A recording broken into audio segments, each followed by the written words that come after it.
There's been an interesting transition happening in Sean Phillips' collaborations with Ed Brubaker, something that really struck me most of their two latest works, the new ongoing Criminal series and My Heroes Have Always Been Junkies.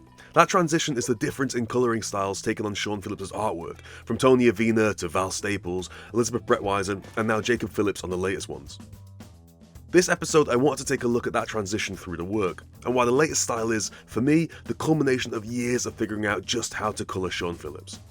You're watching Strip Panel Naked, I'm Hass, and I'm going to show you some of the cool stuff lurking in the pages of some of the best comics. Before we get started, I just wanted to mention that December's issue of Panel by Panel from 2018 had a really good piece from Tiffany Babb on All My Heroes Are Junkies, so if you're a Brubaker and Phillips fan, you should check out that issue of the magazine that I edit. There's a code for 15% off that issue in the description as well. So on Phillips, if we look at Sleeper, which was back in 2002, it's one of the earliest Brubaker and Phillips comics, and it was coloured by Tony Avena, and it sets a good standard for the Brubaker-Phillips collaborations. Avena's choice is this flats plus shadows approach, which mostly avoids the idea of highlights, especially in the opening issue. It's similar to what you saw with someone like Michael Oeming, where Pat Garrity would colour him in two tones on Powers. What it does for Sleepers is it gives this underworld kind of feel, because suddenly with Phillips' heavy black inks, shadows and midtones only in the colours, nothing ever feels too bright, like the sun never really shines, and it sort of limits the depth a little bit, which works with the kind of story that they're trying to tell. And even when we get to the scenes that take place in the sun, Avena flips it, so the midtones and highlights are what we see in the colours, and it leaves the shadows entirely to Phillips' spot black areas, but it still limits that scope. And what I think we do need to look at is what Phillips is doing in the lines, because his work will undoubtedly help the colourists make choices. So you can see that actually here, Phillips is pretty clean. His expressionistic side hasn't fully come out yet, though occasionally does peek its head in certain moments like in these dry brush panels. But mostly his work is a little more straightforward, in that the lines were cleaner, the choices more direct, and it lended itself to a colouring style that also made similar decisions.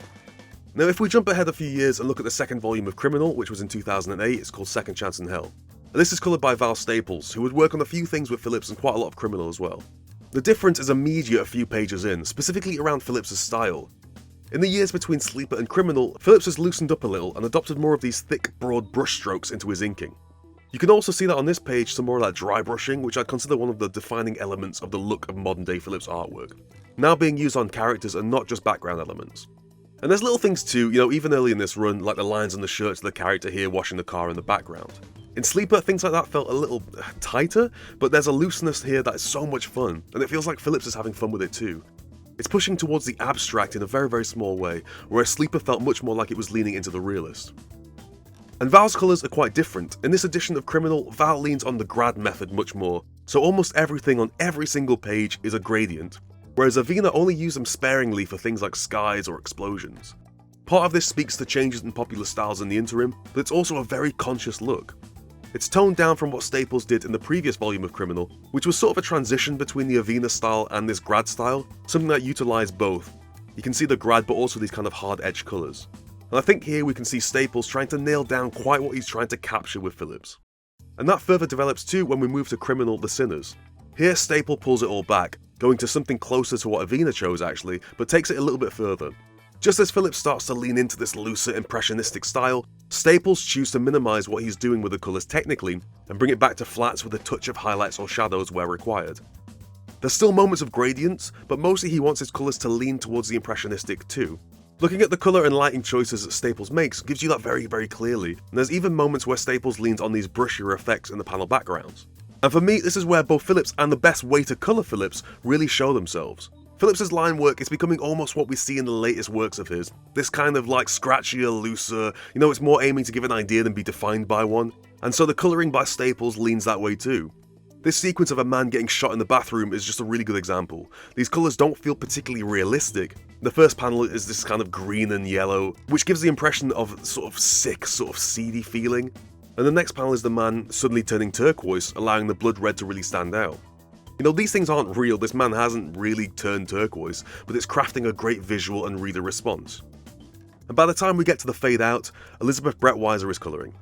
Here Phillips' blocky, bold black ink style is out in true force, and the looseness of his scratchy inks in Criminal is changed to this slightly thicker, inkier outline.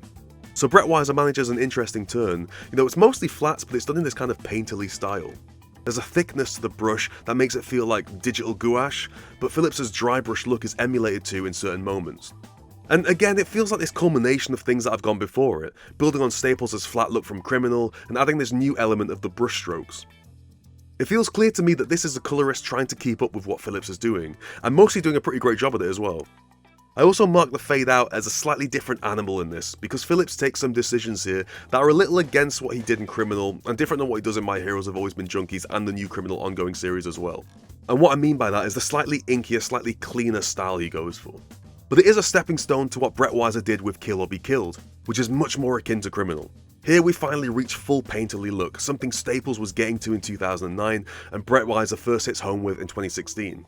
Again, because of the hard colours and hard edges, it feels like it's kind of gouache, thick, layered paint that doesn't mix. But it's the closest we've got so far to this really expressionist way of rendering Phillips. For example, take a look at this punch early on in issue 1. The figures, minus the pattern on the punching man's shirt, are all painted. We can see the brush edges, the way it doesn't blend like a gradient, and the background is this explosion of brush strokes, a mix of hard, dry brush effects and something softer and goopier for the sense of the blood. It looks like it's been painted in a roughened way, which allows Phillips' lines to also have that exact same quality. Hand done, rough, loose, verging on the abstract. Which builds a very good foundation for Jacob Phillips, who's Sean's son, to come in and be the very best colorist we've seen tackle Sean's artwork, in my opinion. We saw it in My Heroes Have Always Been Junkies, the comic from last year, where Jacob fully embraced the painterly look. The first page gives you everything, really. He goes outside the lines, everything's got a brushy edge and texture, going against how Breitweiser often coloured figures with that hard edge brush we saw. And it's not fully coloured like you might traditionally expect to see in a comic. The beach here has spots of white, for example. But it's clear immediately that Jacob Phillips is going for a certain aesthetic, and I think it comes back to 2 points I've made constantly in this episode so far. One is the impressionistic, not quite normal, slightly ethereal, but it also ties very directly into Sean Phillips' choice to make his artwork looser and rougher, and I think this is the big takeaway for me, hand done. The whole feeling of this comic is almost like an artifact, made by hands, very clearly pieces of art rather than hiding behind a facsimile of reality. And I think it's that moment when the colouring managed to play on the same level as the artwork for me, where both of them become inseparable, because both styles are so unique and seem to need each other to even work. Jacob Phillips' colouring style in this comic needs the lines of Sean Phillips to work as effectively as they do, and it really feels like the scratchy, illustrative nature of Sean's lines beg for the exact same from the colours. To bring this back down to Criminal, the current ongoing series has Jacob Phillips colouring that too, and it's an extension of the My Heroes Have Always Been Junkies look that goes to more Criminal-esque colours. There's a darker palette certainly, and relying much more on reds and purples, at least so far in the first issue. It also feels like Jacob leans even more into this brushy aesthetic. If you look at these faces in the early part of the issue, you can see dabs of paintbrush effects splotted on, colours that remind you of the sort of expressionism portraits. And what I found so interesting about all this is how it feels like each successive colorist has seemingly built on those who coloured Phillips before them, bringing their own decisions and choices to the table, but seeing what the base was and expanding on it, just as Phillips himself was doing the exact same with his own line work.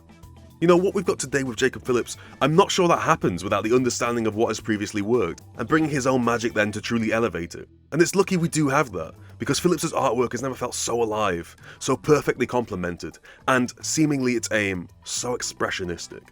Thanks for watching.